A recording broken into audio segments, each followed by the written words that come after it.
캄보디아에서 한국인 취업 사기 그리고 감금 피해 사례가 잇따르고 있습니다. 급기야 한국인 대학생이 고문 끝에 숨지는 일까지 벌어졌는데요.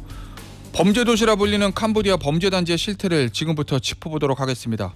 현재 캄보디아 시아누크빌에서 피해자 구조 활동을 하고 있는 오창수 선교사 전화로 연결되어 있습니다. 선교사님 안녕하세요. 네, 안녕하세요. 시아누크빌 교민회장 오창수 선교사입니다.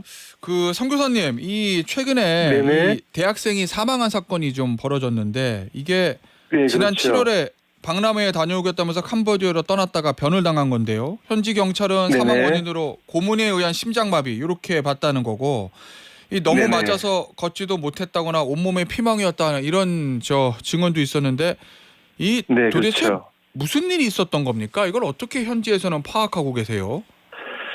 아무래도 처음에 그 뉴스와 지금 뉴스가 아무래도 조금씩 차이가 있는 것 같은데요. 소식들이. 처음에는 박람회 참석하러 가겠다고 식구들한테 그렇게 말했다고 하는데 예. 사실 사망한 이 친구도 어떻게 보면은 캄보디아에서 박람회를 가겠다는 것이 아니라 지금 사망한 장소가 캄보디아에서 제일 높은 산 중에 하나인 복고산 정상 쪽에서 사고를 당한 거거든요. 예. 아마 제 생각에는 그 사망한 그 대학생도 어떤 캄보디아 내 범죄 조직과 연루가 돼서 예. 그쪽으로 올라가지 않았나 생각이 됩니다. 범죄 단체에 또 피해를 본 상황이다라는 말씀이신데, 자 그런데 예. 청년 2명이 좀 극적으로 구조된 일도 있었어요. 이 두 사람은 네네. IT 업무를 하면 고수익을 주겠다. 이래서 이제 캄보디아에 갔다가 감금됐고 그 다음에 구조가 됐는데 이 네네. 시아누크빌에서 구조가 된 거거든요. 선교사님 계시는 곳. 당시 예. 구조 상황에 대해서 좀 들으신 게 있습니까? 네네. 사실 그 구조한 친구들 같은 경우도 제가 어떻게 보면 구조했다고 봐야겠죠. 그래요? 예. 그 형제들을 제가 시아누크빌 경찰청에 가서 인터뷰도 하고 예. 이렇게 했는데 예. 그 대부분의 그 한국의 젊은 친구들이 모집책이라고 해야 될까요? 한국의 모집책들한테 이제 취업에 대해서 이렇게 동남아에 가면은 고수익의 알바를 할 수 있다. 예. 어떤 그런 쪽으로 이렇게 해가지고 오는 경우가 많은데 오는 사람들이 대부분 지금 IT 쪽 맨 처음에 써먹 그 단어들인데 모집책들이 예. IT 쪽으로 일할 것이 있다 해가지고 많이 고수익의 알바로 유혹하는 경우가 있습니다. 아마 그 두 친구들도 그런 경우일 것 같아요. 예. 아니 지금 우리 선교사님 이 2명도 실질적으로 선교사님이 구조한 거나 다름이 없다는 말씀을 주셨는데 구체적으로 어떤 네네. 일이 있었던 건가요? 이 구조하는 과정에 있어서? 그래서 제가 지금 그 2명이 예. 지금 정확하게 이름을 제가 모르기 때문에 어떤 친구들인지 모르지만 예. 제가 최근에 제가 2주 전에 지금 또 2명을 또 보냈거든요. 예. 구조해서 그 친구들 같은 경우는 프놈펜에서 예. 며칠 동안 이 감금당에 있다가 시아누크빌로 중국 사람들한테 팔려가는 중이었었어요. 오. 다른 2명은요? 그런데 예. 그 친구들 2명이 고속도로 휴게소상에서 예. 도망을 쳐버렸죠. 오. 중국 사람들의 봉고차에서 예. 잠깐 쉬는 와중에 도망을 쳐가지고 그 2명의 친구들을 제가 이제 캄보디아 경찰들한테 잡힌 걸 제가 이제 물어 찾아가가지고 그날 비가 굉장히 억수로 많이 왔던 날로 기억합니다. 예. 그 비가 많이 왔는데 그때 그 비를 뚫고 제가 대사관에 연락을 받고 주 캄보디아 한국 대사관을 말하는 겁니다. 예. 그 연락을 받고 제가 그 2명의 그 친구들 중에 1명이 잡혀 있는 경찰서에 가가지고 예. 이렇게 좀 뭐라고 해야 될까 이렇게 면담을 했었죠. 예. 아니 선교사님 지금도 구조 요청 많이 들어옵니까? 선교사님에게? 예, 참 안타까운 일입니다만은 지금 제가 선교사로서 활동을 하고 있는 이 캄보디아 시아누크빌 시만 하더라도 예. 지금도 많은 한국 젊은 친구들이 불법 어떤 그 온라인 보이스피싱이나 예. 뭐 로맨스 캠 아니면은 요즘 뭐 주식 리딩방 같은 어떤 온라인 범죄에 많이 지금 일을 하고 있는 것으로 알고 있습니다. 아니 어떻게 보면 이 청년들이 속아서 캄보디아까지 갔다가 이제 감금되고 이제 구조를 요청하고 이런 상황인데요, 선교사님. 그렇죠. 이게 수법이 도대체 어떻길래 이 청년들이 그 말 믿고 캄보디아로 출국하는 겁니까? 저는 크게 두 가지로 봅니다. 예. 첫 번째는 고수익으로 유국을 하는 것이죠. 여기 오는 대부분의 우리나라의 젊은 친구들은 한국에 변변한 직장이 없는 경우가 많습니다. 예. 그렇다 보니까 동남아에 가가지고 뭐 1,000만 원을 한 달에 1,000만 원을 벌 수 있다, 뭐 10,000불을 벌게 해주겠다 그러니까 거기에 많이 유혹을 당해서 오는 것 같아요. 예. 고수익이요. 네. 대부분 이제 네네, 고수익이죠. IT 관련 업종이다 이렇게 거짓말을 해서 유혹을 하는 거죠. 그렇죠. 예. 그 IT 관련된 업종으로 이렇게 유혹한 경우는 예. 2, 3년 전에 맨 처음에 여기 그 유인책들이 썼던 용어예요. 오. 그럼 지금은요? 지금은 또 다른 얘기를 합니까? 지금은 이제 작년부터 우리 SBS를 비롯한 각 방송사, 신문사에서 많이 이런 사건 사고에 대해서 이제 나갔거든요. 예, 맞아요. 그러다 보니까 이 모집책들이 우리나라 대한민국 젊은 이 친구들을 모집하는 이 것을 점점 고도화 지능화하고 있습니다. 가령 어떤 경우냐면은 예. 이제 뭐 캄보디아까지 서류 이것만 좀 운송해 주시면 얼마를 드리겠다는 등, 아니면 캄보디아에 같이 여행 갈 사람 구합니다. 비행기표나 여행 어떤 경비는 제가 되겠습니다. 뭐 예. 이런 식으로 이제 점점 진화 고도화되어 있고, 예. 또 요즘은 또 태국이나 베트남 쪽으로 또 우회로 오게 해서 태국에서 그냥 모집책이 보내준 한국 청년들을 데리고 예. 캄보디아로 육로로 들어오게 되는 예. 어떤 그런 책도 그런 루트도 많이 지금 밟고 있습니다. 자, 그러면 성 교사님, 이 고수익을 미끼로 취업 사기하는 거 이거는 이제 많이 알려졌으니까 그럼 범죄 그렇죠. 조직들이 이제는 뭐 서류나 물건 한번 운송해 주세요라는 뭐 일회성 알바라든지 네네. 같이 그렇죠. 캄보디아 관광 갑시다. 이렇게 이제 관광 네네. 프로그램으로 위장하거나 하는 새로운 수법을 쓴다는 말씀이신 거잖아요. 네, 맞습니다. 예. 요즘 점점 지능화가 돼가고 있는 것 같습니다. 아니 그럼 예를 들어서 이제 그렇게 해서 캄보디아에 가요. 그러면 네네. 현지 공항에서 예를 들어서 관광 목적으로 관광 같이 가자 그래가지고 MZ 청년이 가면 네네. 현지 공항에서 네네. 바로 납치해가지고 그 범죄 단체 소굴로 데려가서 감금하고 네네. 고문하고 이렇게 하는 건가요? 예, 맞습니다. 사실 이것이 가장 큰 문제입니다. 예. 지금 대부분의 제가 구했던, 제가 올해만 해도 벌써 지금 40~50명 지금 이상 구조를 하고 있는데, 예. 제가 지금 선교사로서 지금 선교를 해야 되는데, 어떻게 보면은 지금 어떤 그 범죄 조직에 연루되어 있는 한국의 젊은 청춘들을 지금 제가 구조를 하고 있는데, 예. 이 형제들한테 대부분의 말을 들어보면, 이 캄보디아에 오게 된 이유가 첫 번째가 이제 고수익 알바로 이제 유혹당해서 오지만은 예. 캄보디아 국제공항에 내리자마자 그 중국 조직원들이 예. 대부분 그 이제 조선족을 한 명씩 끼겠지요. 예. 끼어가지고 봉고차 타자마자 봉고차 안에서 구타와 여권이나 핸드폰을 갖다가 탈취해가지고 그들을 다시 이제 뭐 범죄 단지로 끌고 가는 예. 이런 일들이 자꾸 반복해서 일어난 것 같습니다. 아니 결국 고문하고 때리는 건 도망가지 못하게 하려고 하는 건데 이 처음부터 그러죠. 감금 시켜서 무슨 일을 시키는 거예요? 이 학생들한테. 거의 보이시피싱이 주류라고 보시면 됩니다. 보이시피싱이 주류였고, 예. 뭐 로맨스 스캠이나 예. 요즘은 그 주식 사기 리딩방 같은 거. 이게 쉽게 말해서 제가 이 캄보디아 시아누코빌 교민 회장으로 있지만 예. 주로 주위에 있는 사람들 보면 온라인 범죄에 많이 투입이 되는 것 같습니다. 그런데 이제 도망가지 못하게 하고 일을 시키기 위해서 그렇죠. 폭행, 강제로. 고문, 가혹행위 네네. 이게 이제 수반이 네네. 된다는 말씀이신 건데. 예. 아니 근데요. 빠져나오지 못하게 하고. 네네. 예. 이 범죄 단지라고 이제 표현을 해주셨는데 이 보도된 네네. 거 보니까 이게 대부분 이런 범죄하려면 어디서 뭐 좀 몰래 숨어서 하고 막 이럴 텐데 이거는 지금 그냥 큰 이게 이거 뭐라고 말해야 되죠? 큰 호텔이나 리조트. 거대한 범죄 단지입니다. 거대한 범죄 단지. 거의 아파트 맞아요. 소규모 정도의 단지라고 보시면 딱 맞습니다. 예, 이게 지금 사진으로 보면 우리나라 이제 어떤 지방에 있는 공장 단지나 아파트 단지 같기도 그렇죠. 하고요. 거기 예, 비행 담이 맞습니다. 그걸 총든 무장 경비도 그런 지키고 네네. 있거든요. 이게 어떤 그- 곳입니까, 선교사님? 그것이 사실은 원래는 한국 사람들을 위한 곳이 아니고 예, 중국 사람들이 만든 범죄 단지입니다. 중국인들이요. 예, 중국인들이 예. 캄보디아 여기에 지금 6, 7년 전부터 많은 중국 사람들이 몰려오기 시작했거든요. 예, 그러면서 자연스럽게 지금 다른 동남아에 있던 다른 중국 범죄 단체들도 캄보디아에 들어오게 되고 예. 또 거기에 편성해서 어, 그 예, 한국 사람들이 중간 어떤 모집책이 되고 마지막 최종 어떤 그 소비자들은 소비자라고 라는 표현이 좀 그렇지만 예. 마지막 최종적으로 팔려가는 곳은 중국 조직이라고 보시면 되겠습니다. 아니 저 선교사님 이런 저 네네. 단지가 뭐 웬치라고 네네. 불린다던데 이런 단지가 한두 곳이 맞습니다. 아닙니까? 네. 캄보디아에 여러 곳 있나요?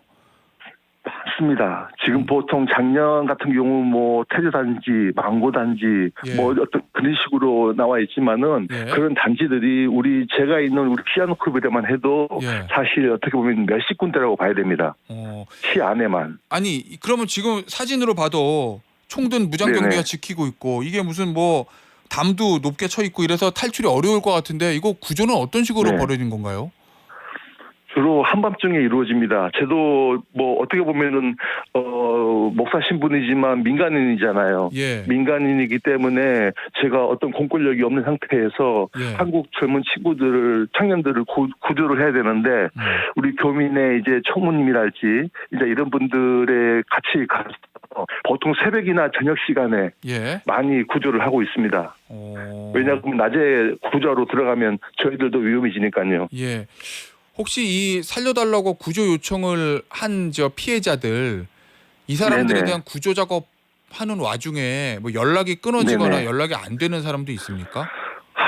지금 현재도 제가 구조하려고 대기 중인 사람들 중에 연락이 안 되고 연락이 끊어진 사람들도 지금 꽤 있습니다. 몇 명이 있습니다. 예. 사실 제가 뭐 그분들의 신상을 말 수는 없지요. 왜냐하면 지금 구조 작업 현재 진행형이기 때문에 예. 제가 지금 그 사람들에 대해서 어떻게 뭐 왈가왈부 말할 수는 없지만 지금 제가 구조하려고 하는 지금 현재 진행 상태에서 탈출하는 것이 그쪽 중국 조직들이나 예. 알려져 가지고 지금 핸드폰도 빼앗기고 아마 어려운 환경 속에 있는 한국 젊은 청년들도 예. 있다고 생각이 됩니다. 그 선교사님 저는 이 사건 접하고서는 가장 이해 안 되는 게 네네. 이런 범죄 조직들이 예를 들어 우리나라에 있다고 하면 어디 있는지 네네. 몰라서 경찰이 단속을 못하는 경우가 많은 거잖아요. 원래는.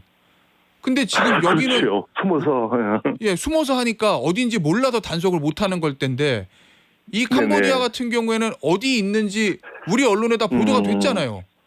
그런데 네네. 아는 거잖아요. 그럼 참 캄보디아에도 안타깝습니다. 경찰이 있고 치안이 있을 텐데 왜 이거 단속을 못하고 네네. 왜 놔두는 거예요? 제가 사실은 캄보디아에 앞으로 더 선교사로서 활동을 해야 되기 때문에 예. 제가 어떤 캄보디아 정부나 캄보디아 어떤 경찰 공권력에 대해서는 함부로 말하기가 굉장히 조심스럽습니다만은 예. 사실 우리나라 같았으면은 이거는 말이 안 되는 상황이죠. 예. 공공연하게 다 알 수 있는 이런 상황에서 불법이 저지르고 있는 어떤 이런 환경을 캄보디아 경찰들이나 정부 당국도 다 알고 있을 거란 말입니다. 예.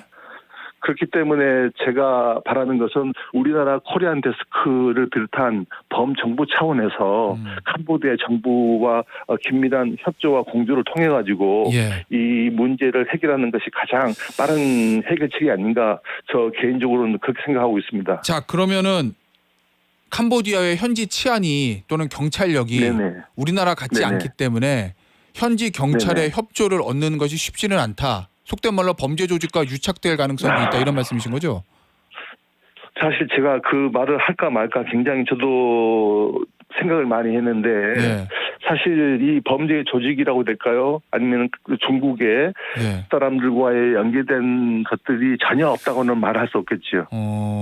아니 그러면은 선교사님도 거기서 계속 활동을 하시는데 네네. 저 위험하거나 위협을 네네. 받거나 뭐 이런 일은 없었습니까? 네네. 작년부터 사실 저도 지금 개인적으로 제 얼굴이나 제 이름이 많이 지금 중국 조직들한테 노출이 되어 있는 상태입니다. 왜냐하면 제가 작년에만 해도 한 30-40명 구했거든요. 예. 그러다 보니까 그 주로 어디서 구조를 하냐면은 중국 조직한테 잡히는 젊은 청년들을 제가 구해낸단 말이죠. 그러다 보니까 중국 조직과 연계되어 있는 우리나라 그 소위 이제 간달들 예. 이런 분들이 목사님 몸 조심하십시오. 내지는 선교사님 중국 어떤 조직이 조금 좀 안 좋게 생각하고 있다. 예. 좀 당분간 조심해야 되겠다 하면서 개인적인 어떤 그 위협이라고 될까요? 좀 어떤 그런 그들이 예. 저한테 들어오고 있습니다. 무섭지 않으세요, 선교사님? 저도 개인적으로 목사지만 하나의 사람이기 때문에 왜 안 무섭겠습니까? 예. 그런데 그 웬치라고 하는 그 안에 들어가 있는 대한민국의 젊은 친구들을 생각하면은 구조 활동을 안 할 수가 없습니다. 아. 그 친구들은 어떻게 보면은 지옥 같은 삶을 날마다 살고 있거든요. 예. 저도 뭐 그 친구들을 지금 뭐 올해만 벌써 50명 가까이 구하지만 그 친구들 말 들어보면 예. 거의 날마다 구토와 폭력과 고문이 일상화된 생활을 하고 있더라고요. 알겠습니다. 그런데 그 상태에서 네네. 예. 그 상태에서 그 청년들 구하기 위해서 위험하지만 선교사님이 할 수밖에 없다. 이런 말씀이신 그렇죠. 거잖아요. 예. 뭐 제가 뭐 위험하더라도 예. 일단 많은 대한민국 젊은 청년들을 구조해서 예. 한국으로 무사히 보내는 것이 어떻게 보면은 저한테는 가장 그것이 선교사로서의 최고의 보람이라고 생각합니다. 예. 이 범죄 단체 총책 그 주로 뭐 중국계 네네. 조직이다 뭐 이렇게 계속 좀 말씀 주시는데 예. 네네. 이 보니까 몸통은 예, 보통은 중국계 마지막 몸통은 중국 사람들이죠. 몸통은 중국 사람들일 거다. 자, 그런데 이 중국계 네. 조직들이 주로 한국인을 표적으로 하고 있는 이유는 뭐예요? 일단 몸값이 비쌉니다. 한국 사람들이. 아. 쉽게 말해서 여기에 지금 우리나라뿐만 아니라 동남아, 옆에 예. 태국이나 말레이시아, 인도네시아를 비롯한 여러 심지어 방글라데시, 파키스탄, 인도 사람도 와서 지금 보이시피싱 어떤 업을 하고 있거든요. 예. 근데 그 사람들이 보이시피싱을 하는 돈은 작아요. 아. 많이 해봤자 뭐 우리 돈으로 10만 원, 100만 원인데 예. 우리나라 사람들의 몸값은 1,000만 원이 치방합니다. 보이시피싱을 하더라도 돈도 더 많고 예. 그러니까 우리나라 사람들을 더 선호하는 그런 이유가 아닌가 생각합니다. 알겠습니다. 소득이 틀리죠. 예. 네네. 이거를 어떤 형태로든지 해결을 해야 되고 이거 대통령도 네네. 해결하겠다 이렇게 얘기를 하는 상황인데 일단 네네. 우선 우리 경찰이 캄보디아에 코리안 데스크를 설치하는 방안 이거는 이제 캄보디아 현지 경찰하고 논의 중이라는 거거든요, 선교사님. 이건 네네. 이제 필요성과 들었습니다. 효과에 대해서는 어떻게 보세요? 당연히 해야 된다고 생각합니다. 예. 그동안 우리 포노펜에 있는 우리 그 캄보디아 한인 정명규 회장님을 비롯해서 그 많은 우리 그 한인 그 오래되신 분들이 그동안 코리안 데스크 설치를 많이 요청을 했거든요. 예. 그런데 그것이 이제 지지부진하다가 최근에 걸쳐서 이런 사건이 일어나다 보니까 우리나라 정부에서도 지금 굉장히 아주 고무적으로 예. 코리안 데스크를 설치하는 것에 대해서 생각을 하고 있는 것 같습니다. 예. 저희들은 얼마든지 환영을 하고 있죠. 거기에 대해서는요. 그런데 이게 캄보디아 정부에서 오케이를 해줘야 되는 거잖아요. 캄보디아 주권과 관련된 그렇죠. 문제니까. 네, 이게 맞습니다. 실질적으로 캄보디아에서 이 요청을 좀 받아들일 거라고 보세요? 저는 반신반의하고 있습니다. 왜냐하면 저도 예. 여기 20년 동안 살고 있기 때문에 예. 그동안 코리안 데스크가 설치가 안 됐던 이유가 캄보디아 정부가 그것을 원치 않았거든요. 캄보디아 정부가 무슨 이유에서인지 모르지만 코리안 데스크를 2-3년 전부터 저희 대사관에서 계속 설치를 요청한 걸로 알고 있습니다. 예. 그런데 캄보디아 정부가 거기에 응답을 안 해주니까 코리안 데스크가 설치가 지지부진했는데 예. 이번에 이재명 대통령, 예. 이재명 대통령께서도 저 뉴스에 보니까 코리안 데스크 설치를 굉장히 강력하게 추진하시라고 말씀하시더라고요. 예. 그래서 제 생각에도 이번에는 좀 제발 우리 캄보디아에 아직도 많이 갇혀 있는 예. 젊은 한국의 청춘들을 위해서라도 구조작업을 위해서라도 코리안 데스크가 하루빨리 설치돼야 되는 것이 좋지 않겠나 저도 생각합니다. 알겠습니다. 성 교사님, 저 마지막 질문 될 것 같은데요. 현지에 또 네네. 많은 교민들이 계시잖아요. 캄보디아에. 네, 맞습니다. 이 사건 관련해서 지금 교민들 분위기는 좀 어떻습니까? 지금 너무 침울하지요. 왜냐하면은 이 캄보디아에도 여행 사업을 비롯한 많은 그 생업을 하고 계시는 교민들이 계십니다. 예. 근데 맨 처음에는 우리 교민들도 그런 사건이 일어날 때마다 이럴 수가 있느냐, 너무 불쌍하다, 안 됐다 이런 식으로 저희들은 생각을 했는데 예. 점점 이 사건들이 벌어지면서 어떻게 지금 양상이 변질이 되냐면 예. 이 친구들이 다 알고 왔다. 자기네들이 범죄에 가담하는 것을 알고 왔는데 막상 와서 안 좋은 일을 당하다 보니까 피해자 코스프레를 하고 있다. 실질적으로 이 캄보디아 이런 사건의 피해자는 캄보디아에 살고 있는 일반 보편적인 교민들이다. 이런 어떤 그 인식 변화가 지금 많이 생기고 있는 것 같습니다. 알겠습니다. 오늘 네. 인터뷰는요, 저 성 교사님 여기서 마무리해야 될 것 같습니다. 지금까지 예. 캄보디아 시아누쿠빌에서 활동하고 계시는 오창수 선교사였습니다. 성 교사님 감사합니다. 예, 감사합니다. 예, 들어가십시오. 수고하십시오.